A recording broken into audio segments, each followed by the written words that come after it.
ඔබතුමා වේදිකා නාට්‍යද යුද ගුවන් නාවික හමුදා කඳවුරු තුළද එලෙසම ප්‍රදර්ශනය කරමින් රණ විරුවන්ගේ විඩාවර මනසට සතුටක් එක් කළේය.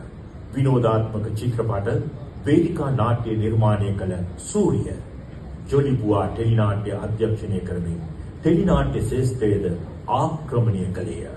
කලා ශේෂ්ත්‍රයේ සූරිය අමරසේකර නමින් ප්‍රචලිත සූරිය සුබසිත තරුපති තරුව වැනි පුවත්පත්වල මුල් පිටුවලට ජෝතිෂ ලිපි ලියන සනත් ධර්මරාජට ඔහුමය.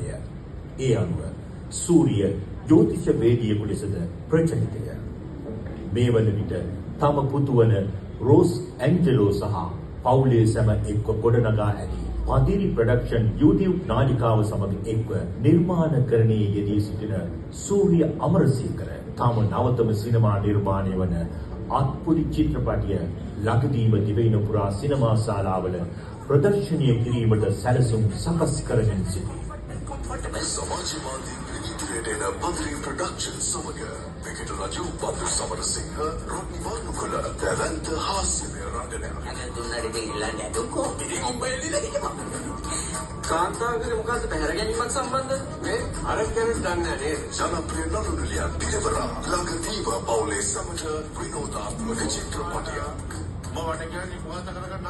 දශක 4කට අධික කාලයක් කලා ශ්‍රේෂ්ඨයේ රැඳී සිටිමින් නිර්මාණ රසක් දායාද කළ සූරිය අමරසේකර පානදුර පුරවරයේ සිටින අතිදක්ෂ චිත්‍රපට හා වේදිකා නාට්‍ය නිර්මාණකරුවෙකි. එබැවින් සූරිය අමරසේකර නම් වූ මේ අසහාය නිර්මාණ වේදිකා කලා වූ සේවය අගයමින් මෙවර 2025 පානදුර ප්‍රාදේශීය සාහිත්‍ය කලා මහෝත්සවයේදී පානදුර අභිමානී සම්මානයෙන් වෙලෙස පිදුම් ලබන වක